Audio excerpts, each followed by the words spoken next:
O projeto Pensar e Fazer Arte do GEP, Grupo de Estudo e Pesquisa em Interdisciplinaridade, e FAFICLA, Faculdade de Filosofia, Comunicação, Letras e Artes da Pontifícia Universidade Católica de São Paulo, tem a grata satisfação em receber nos nossos estúdios hoje, o professor doutor Júlio Weiner. Júlio Weiner é diretor-geral da TV PUC, é o meu diretor, desde fevereiro de 2006. É doutor em Comunicação e Semiótica pela PUC em São Paulo, recentemente, foi em 2014, meus parabéns. Mestre em Comunicação pelo Programa de Comunicação e Semiótica pela PUC São Paulo, em 2010. Ele é formado em Arquitetura e Urbanismo pela FAU, da Universidade de São Paulo, em 1984. É diretor técnico da ABTU, Associação Brasileira de TVs Universitárias, e vice-diretor do Canal Universitário de São Paulo. É sócio da Academia Internacional de Cinema e foi produtor de vídeos, diretor, roteirista, eventualmente cinegrafista e editor, de cunho educacional, ambiental e social em empresas próprias entre 1983 a 2005. É professor do Departamento de Jornalismo da Pontifícia Universidade Católica de São Paulo desde 1989. Pesquisou TVs comunitárias e documentários nos Estados Unidos com bolsa Fulbright em 1990. Júlio, é um grande prazer recebê-lo aqui e é um grande prazer também entrevistar o meu diretor, não é? O prazer é meu na tua casa, na minha casa, na nossa casa. Na nossa casa, na nossa casa. Júlio, eu gostaria que você começasse a contar ao nosso telespectador como foi sua infância, como foi sua adolescência e qual foi o seu interesse por enveredar para o caminho da arquitetura. Bom, eu diria que foi até uma infância triste, nenhum fato, um menino triste. Um menino triste, mas muito curioso com a cidade, né, com o fenômeno urbano. Eu nasci numa travessa da Faria Lima, Rua Iraci, onde minha mãe mora até hoje. Seria quase periferia da cidade.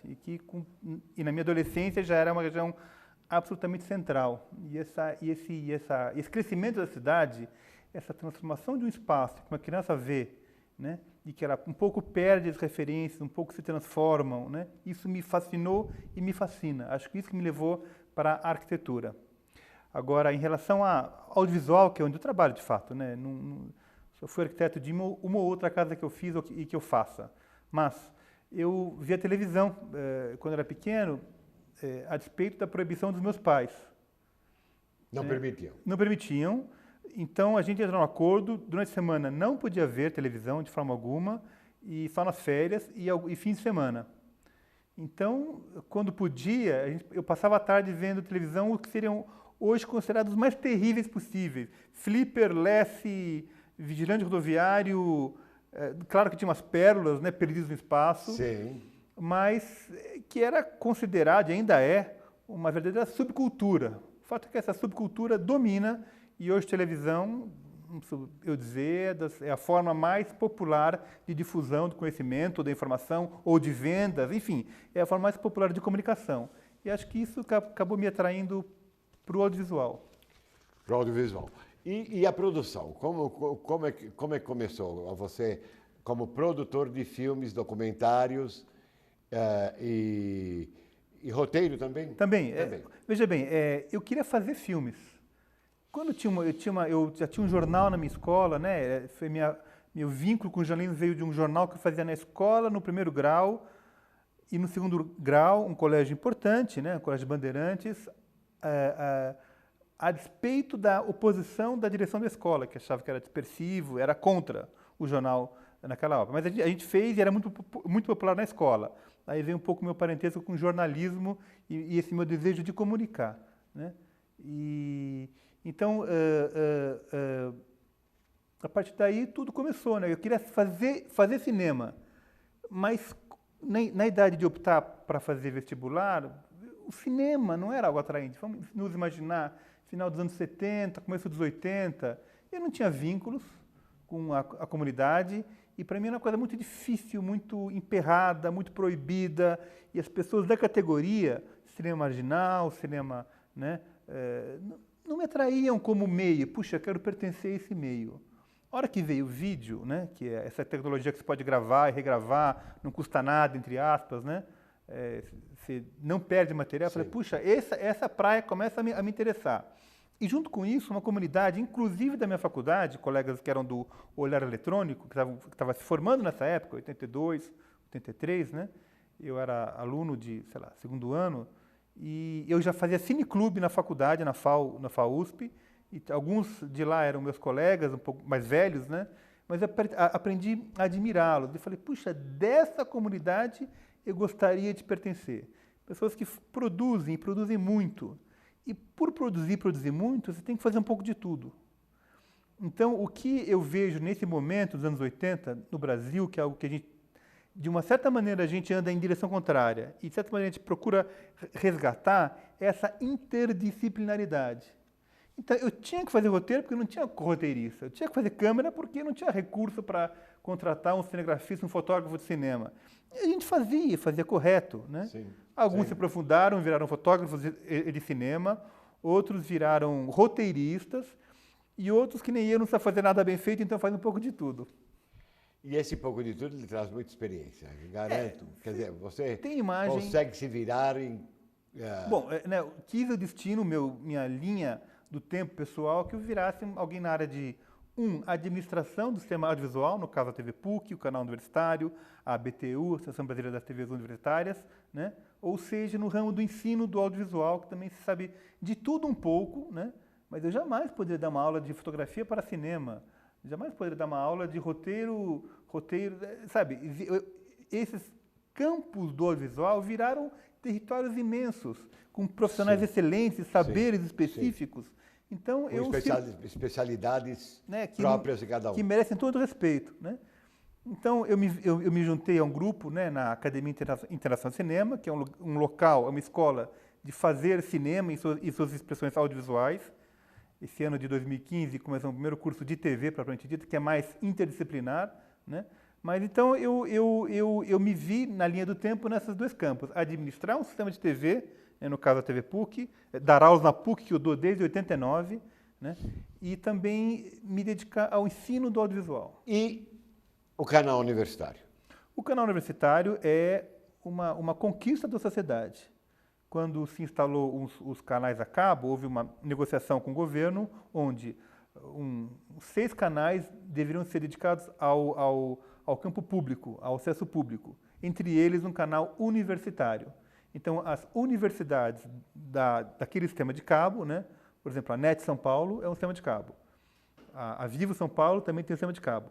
Esse sistema de cabo tem que disponibilizar de forma gratuita, nos seus pacotes, né, um canal universitário, um canal comunitário, o canal da TV Assembleia, e por aí vai, né?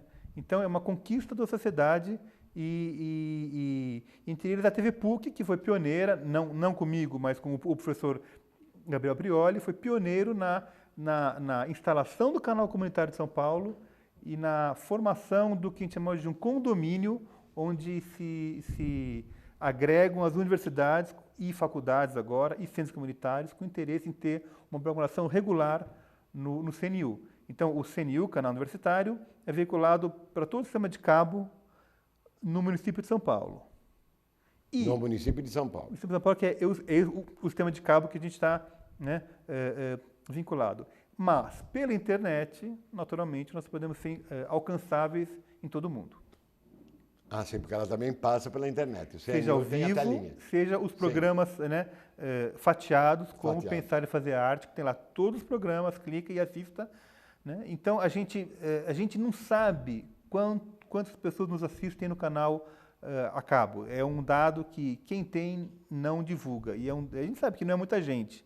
Claro que com as repetições o público se agrega. Mas, na internet, a gente pode não só quantificar exatamente, como ter um termômetro dos programas mais assistidos, mais interessantes e tal, né? Aqui ou ali. E de onde vem esse acesso? Então, a gente pode saber, através do nosso site, que estamos sendo acessados em outros países, em outras cidades, em outros estados brasileiros, que tal programa da série Pensar e Fazer Arte, tal programa com tal pessoa teve uma audiência muito grande, ao contrário de outros que tiveram menor audiência, mas a internet permite quantificar exatamente. E a televisão, aberta por cabo, enfim, a televisão permite-se atingir muita gente ao mesmo tempo. Quer dizer, atinge mais a televisão do que a internet? Numericamente, sim. Né? Possível que, claro, tem alguns programas de internet que são extremamente populares e duram muito tempo e são rápidos, então chegam a milhões de programas de língua inglesa, sobretudo, né? Feitos nos Estados Unidos, na Inglaterra, Canadá, que chegam a alguns milhões de views. Sim. Né? Na TV PUC, a gente tem uma das nossas séries que a gente faz, né, que o autor, né, vamos dizer, é como se fosse você, né, o apresentador, o professor Silvio Bock, ele quantifica, soma cada um dos 76 programas. E nós atingimos em 2 anos a marca de 100 mil espectadores, o que para a internet é um número razoável. Razoável. Sendo que o programa mais visto, por exemplo, teve 13 mil. Então, puxa, né, é um programa sobre carreiras e profissões, para jovens de 16, 17 anos que pensam, que tem a dúvida de onde estudar, qual carreira seguir. Então, é muito útil, né? Puxa, você ter 76 escolhas para assistir de vez em quando, pode assistir meio ouvindo também, né? Não precisa ficar, né, preso às imagens, né? É um pouco programa de rádio também,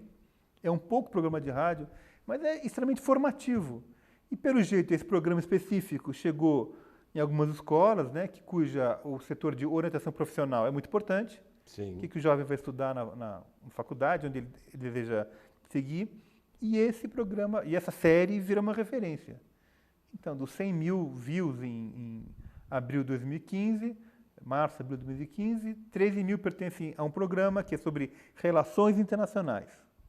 E outros tantos, né, tem uma escadinha, claro, os programas mais recentes têm menos visualização. Mas é isso, quer dizer, a internet permite a gente quantificar, um pouco qualificar pela preferência da audiência, quais são os programas mais vistos de uma série, e a televisão a gente atinge muita gente, ao mesmo tempo a gente não sabe nem quem, nem quantos, onde estão, quem são eles, a gente não sabe nada. Agora, me explica uma coisa. Eu posso ver um programa sem like ou dislike?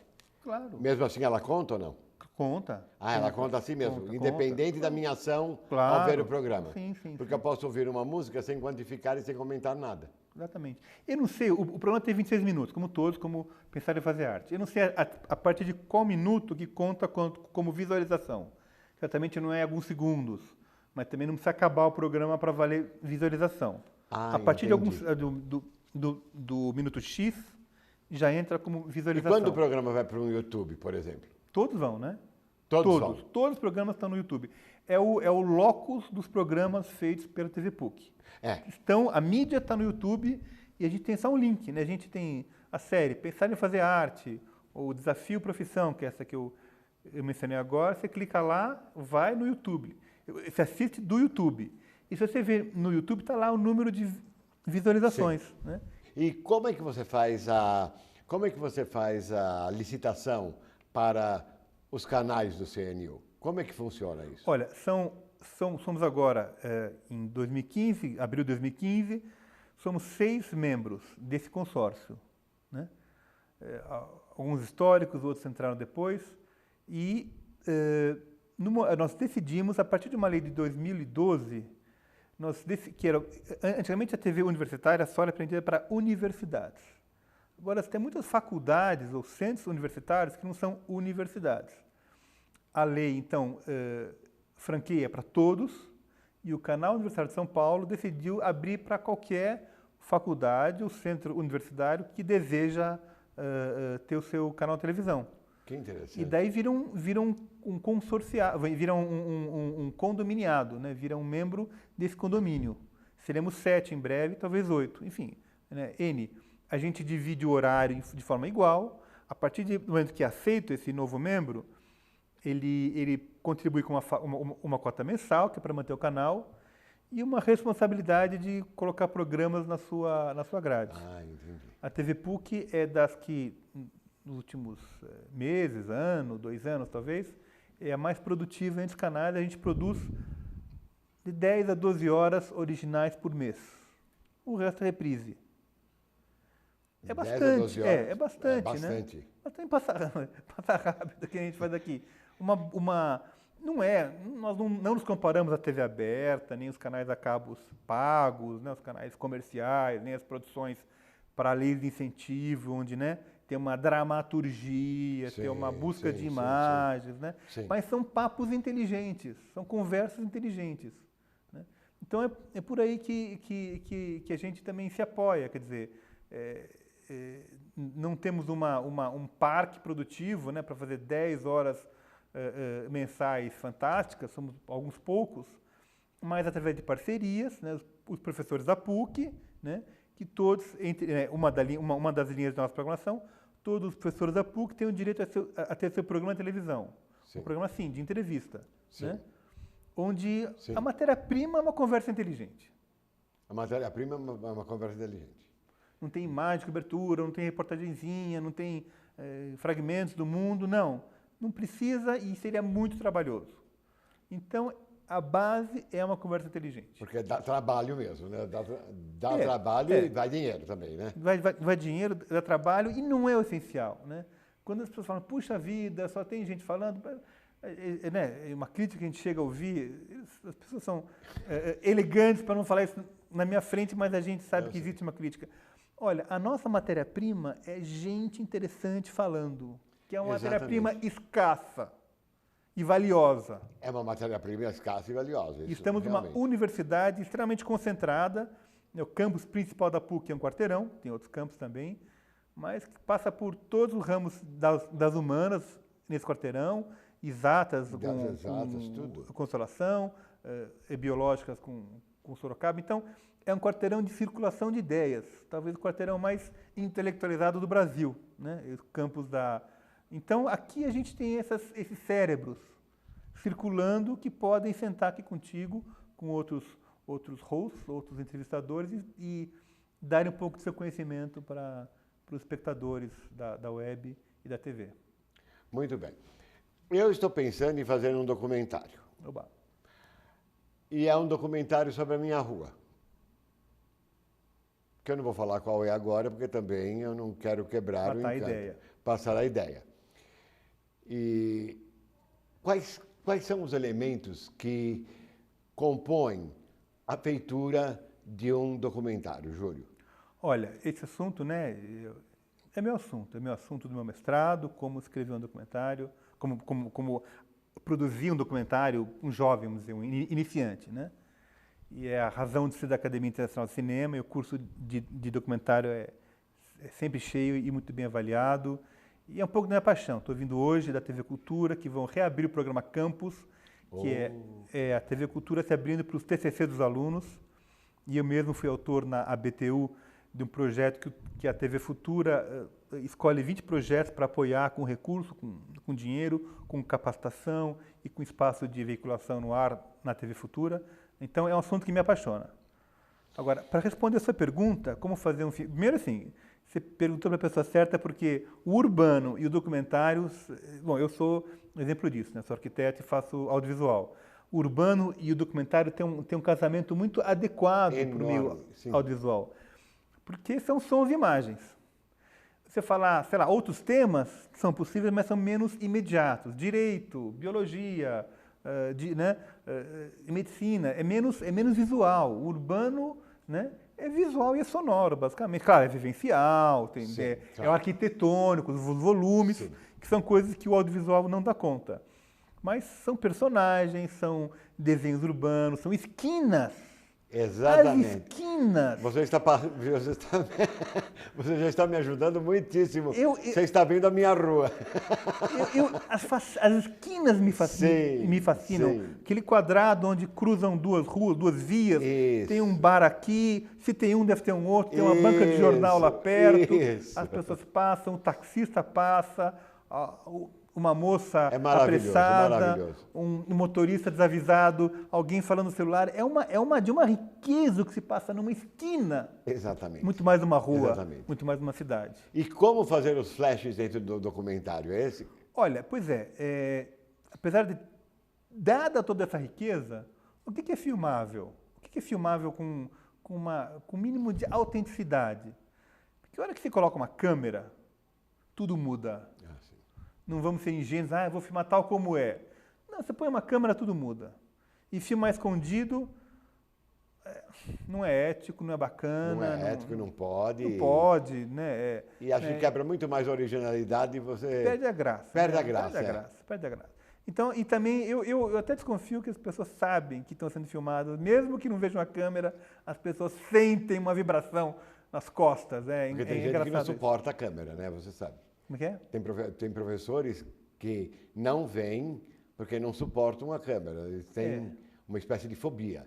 Eu acho que todo profissional, né, de trás das câmeras deve também se expor a uma câmera para sentir o que é isso. Sim. Tem que ser um dever. Mas, enfim... E a possibilidade de a gente se corrigir também.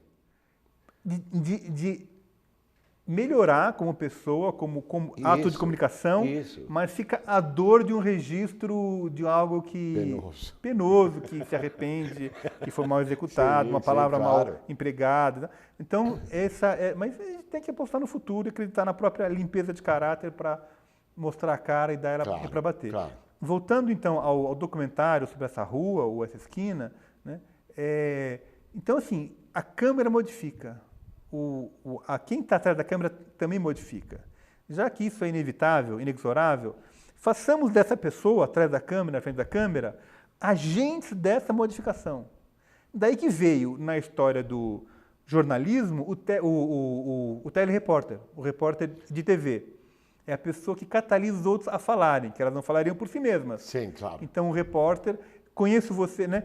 Claro que isso tem perigos e problemas, né? De repente você fala... Você se encanta com o repórter em vez de falar o que você tem que falar, né? Ou você fala mais do que você gostaria de falar, porque o repórter, sei lá, ele tem um carisma que faz você falar. Depois você vê que você gravou aquilo lá, você pode se arrepender do que você falou. Entendi. Até, né?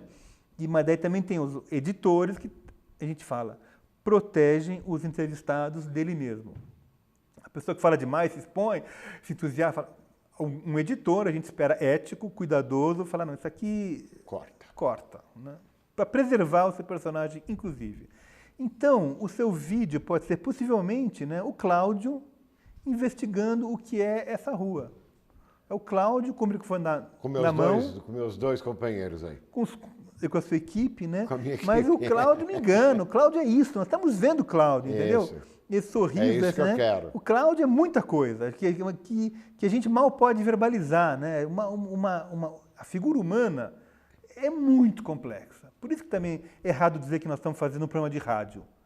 Tem uma dimensão auditiva e boa parte do que acontece nesse programa de TV é apreendido por um possível programa radiofônico, pelo seu áudio, com pouca perda. Mas a imagem do Cláudio, a figura do Cláudio e do Júlio, de quem estiver aqui sentado, é única e é muito comunicativa. Sim. Comunica coisas que a gente não imagina. Comunica emoções, impressões e memórias que a gente sequer imagina, mas comunica. Então, o Cláudio, com o microfone e a sua equipe, né, passeando pela rua ou buscando personagens da sua rua, né, pode ter uma química, uma faísca interessante que gere o documentário. E o documentário será isso, uma somatória de momentos do Cláudio, né, no caso, na sua rua, com comerciantes, com passantes, né, deambulando. Que virará uma peça de teatro. Bom, o teatro já é mais encenado. É interessante, né? Sim. Pode ser que parte do que você filma inspire um texto teatral. Ok, exatamente. Ótimo. Mas a TV é aquilo, aconteceu ou não aconteceu. Por isso que pode e deve ser roteirizado, mas até certo ponto. Alguma coisa, puxa, vou entrevistar aquele sapateiro que é teu amigo, você vai lá há 30 anos, uma figura, chega lá, ou a pessoa trava, ou a pessoa está num dia ruim, ou a pessoa... Ou, no fundo, com uma câmera, a pessoa se anula. Então, assim, não deu certo. O roteiro constava lá, o personagem é ótimo, a produção aprovou ele, chega na hora da filmagem, por algum motivo não rola. Ou você não está naquele dia bom, ou. Eu quero filmar uma cena às 5h30, 6 horas da tarde. Depois eu quero começar a filmar uma cena no começo da noite, depois, mais ou menos após as 9 horas, e depois, logo de manhã, onde todos os cachorreiros e cachorreiras estão andando normalmente, e como aquilo vai modificando até se tornar a minha querida rua. Então já temos uma ideia audiovisual. O mesmo Isso. local, uma esquina, um canto de uma esquina, uma esquina exatamente, né? Isso. Uma encruzilhada. Uma encruzilhada filmada em 4 momentos diferentes. Isso. Então você vai perseguir imagens que representem melhor aquele momento. Numa tarde de trabalho, pessoas vão, pessoas vêm, moradores e profissionais. Numa noite, já pode sugerir uma certa boemia, uma circulação Isso, né, isso dessa mesmo, natureza, isso uma mesmo. madrugada misteriosa, perigosa, incerta, né, tensa, por exemplo, né, e um amanhecer com as figuras do amanhecer. Puxa, já temos uma ideia audiovisual para o seu documentário. Ótimo. Isso é uma corrente que na história do documentário se chama City Symphonies. Começou em 1927 com o filme Berlim, Sinfonia de uma Metrópole, que não é mais do que imagens da metrópole, um filme lindíssimo, eu mostro todos os anos, e os meus alunos parecem gostar, então não sou só eu que gosto. Já tem quase 90 anos esse filme mudo, depois ele foi musicado, mas é basicamente isso, puxa vida, a riqueza de uma metrópole nos seus vários horários, né? Mas isso é Berlim, nos anos 20. Excelente né? ideia. Mas Jamil. pode ser uma rua, pode ser menos. Claro, né? pode e ser nos compactado, obriga, vamos como dizer verdadeiros pesquisadores da academia, a aprofundar Isso. essa rua, Só essa num- esquina. Isso. Fazer disso um objeto de estudo e abrir É um estudo de um campo. e Isso, abrir, isso te permite aprofundar. ali. Isso. Falar isso de que eu São quero. Paulo é muito amplo. Não, mas você não sai da superfície. A hora que você reduz o seu campo de estudo, você é obrigado a aprofundar nele. Júlio, eu gostaria de agradecer muitíssimo pela aula, muito obrigado. E espero tê-lo aqui novamente para a feitura desse documentário, me ajudando. E gostaria de agradecer aos telespectadores pela audiência. Muito obrigado. Eu que agradeço.